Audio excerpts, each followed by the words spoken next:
Salut, la compagnie. Salut les jeunes. Hé, mec, t'es dans la lune? Hein? Je reprends. Ça tourne, mec. Oh, pardon, j'étais ailleurs. C'est bien ce que je disais. Tu es dans la lune. Au fait, tu sais d'où ça vient cette expression? Je sais ce que ça veut dire, mais j'en connais pas l'origine. On t'écoute, mec. Moi non plus, je sais pas. Hé, pourquoi tu nous demandes d'où ça vient si tu ne peux pas nous donner l'explication ensuite? Parce que j'imaginais que l'un de vous deux le saurait. Ok, mais j'imagine que tu as bien une théorie sur le sujet. Oui, ben j'ai bien une petite idée, mais ce n'est que mon avis. Je ne suis pas certain que ce soit vrai ou faux d'ailleurs. Ce n'est pas grave, mec. On t'écoute. Être dans la Lune, ça veut dire être perdu dans ses pensées, être ailleurs. Et quitte à être ailleurs, être loin. Et la chose la plus loin que l'on puisse voir, c'est la Lune. Oh, il n'y a pas que la Lune, il y a Mars aussi. Jupiter. Oui, bien sûr, mais il faut avoir un œil averti pour les trouver, alors que la Lune, si elle est visible, on ne peut pas la manquer. Ça se tient. Il y a aussi d'autres explications liées à la Lune. Être bête comme la Lune, par exemple. Promettre la lune. Demander la Lune. Décrocher la lune. Être lunatique. Une lune de miel. Wow, n'en jetez plus, la cour est pleine. Bon, alors pour la Lune de miel, j'ai bien une explication. Je ne suis pas certain qu'elle soit exacte, mais allons-y quand même. Donc, autrefois, pour perpétuer la fête de mariage, le père de la mariée offrait de l'hydromel pendant toutes les phases de la nouvelle lune. C'est-à-dire, l'hydromel, c'est un mélange de vin et de miel. Et on en a gardé la lune de miel. Et être lunatique, qu'est-ce que ça a à voir avec la lune? Tout au long de sa révolution autour de la Terre, la Lune est différemment éclairée par le Soleil, visible de la Terre bien entendu. Et donc elle est d'aspect changeant. Et quelqu'un qui change souvent de comportement, on le compare à la Lune, c'est pour ça qu'on dit qu'il est lunatique. Et décrocher la lune. Simplement faire quelque chose d'impossible, comme aller décrocher la Lune, ou demander la Lune, ou promettre la Lune. Ce sont des choses impossibles à faire. Oui, mais pourquoi être bête comme la Lune? La seule explication que j'ai ne me satisfait pas vraiment, mais c'est la seule que j'ai, alors allons-y quand même. On compare souvent le postérieur à la Lune à cause de sa forme. Et le postérieur étant en opposition à la tête, où se situe normalement l'intelligence, on dit bête comme ses fesses ou bête comme la Lune. On emploie aussi bête comme ses pieds, qui sont vraiment à l'opposé de la tête. La Lune est indissociable de la Terre. Elle suscite des passions, certains peuples l'adoraient, elle rythme les saisons. La Lune et la Terre sont comme deux sœurs. Il y a plein de dictons sur la Lune, surtout sur la pleine Lune. On dit qu'il faut se faire couper les cheveux en pleine Lune. On dit aussi qu'il y a plus de naissances en pleine Lune, qu'on ne peut pas dormir lorsqu'il y a la pleine Lune. On dit qu'il y a beaucoup plus de violence, que les fous sortent en pleine lune. On parle de l'assassin de la pleine lune. Voir les légendes comme le loup-garou, par exemple, qui sort à la pleine lune. Ok. Mais d'où elle vient la lune?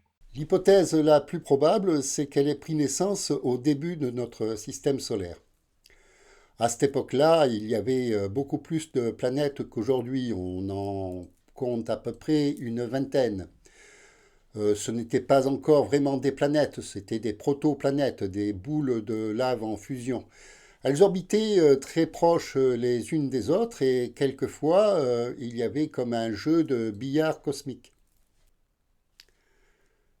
Et la Lune, c'était une des planètes qui a été prise en orbite par l'attraction de la Terre. C'est ce que nous avions cru pendant un temps. Mais aujourd'hui, nous sommes quasiment certains que la Lune est issue de la Terre. Explique-nous ça, mec. Comme je le disais, certaines planètes orbitaient très proches les unes des autres. Et une planète du nom de Theia, à peu près de la taille de Mars, est passée très près de la Terre, trop près, et les deux planètes se sont impactées.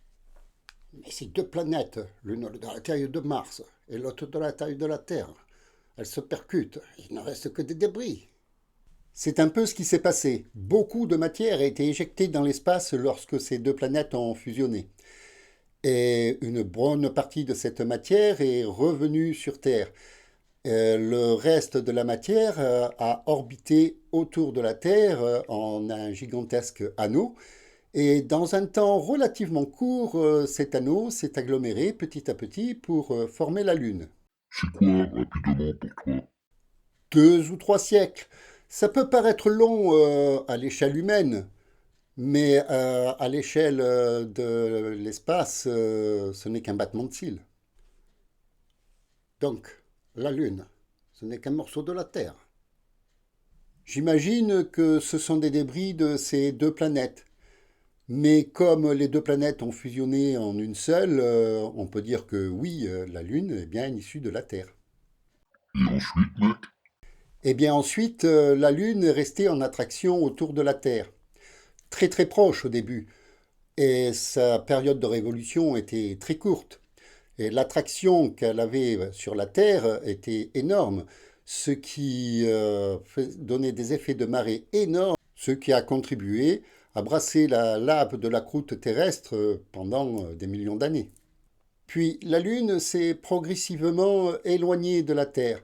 Elle continue d'ailleurs à s'éloigner à la vitesse des angles qui poussent, c'est-à-dire exactement de 3 cm 82 par an.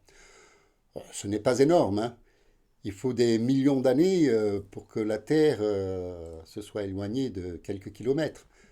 Sa période orbitale s'est également allongée. En moyenne, elle est aujourd'hui de 27 jours 32.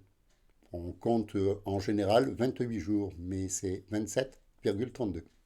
Quant à la distance qui la sépare de la Terre, elle est de 384 400 km en moyenne.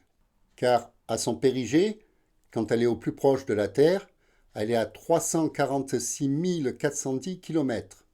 Et à son apogée, lorsqu'elle est au plus loin de la Terre, elle est de 404 500 km, ce qui fait une moyenne de 384 400 km. Par sa taille et sa masse, c'est quand même la cinquième plus grosse lune de notre système solaire. Après Ganymède, une lune de Jupiter, Titan, une lune de Saturne, Callisto et Io, également lune de Jupiter. Mais notre lune est la plus grosse par rapport à la taille de la planète autour de laquelle elle orbite. Elle fait quasiment un quart de la Terre. C'est énorme et elle a une très grosse influence sur la Terre.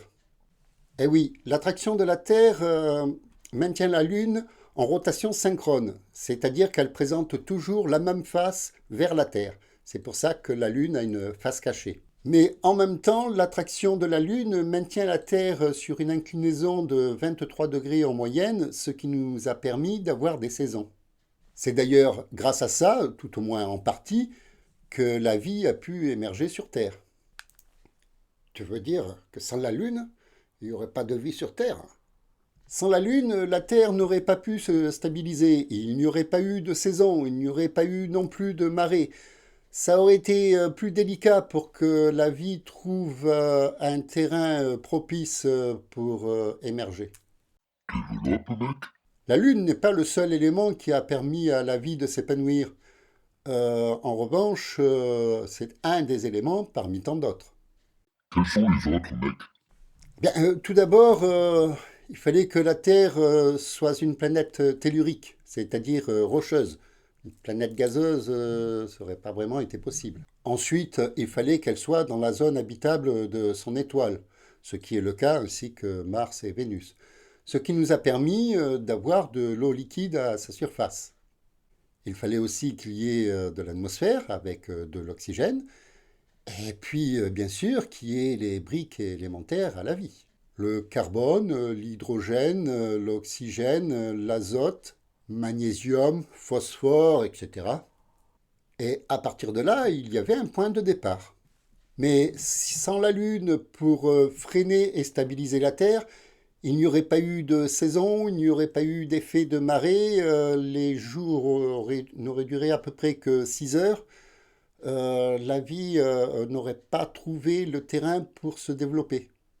La présence de Jupiter a joué aussi un grand rôle, car Jupiter est la planète la plus massive de notre système solaire.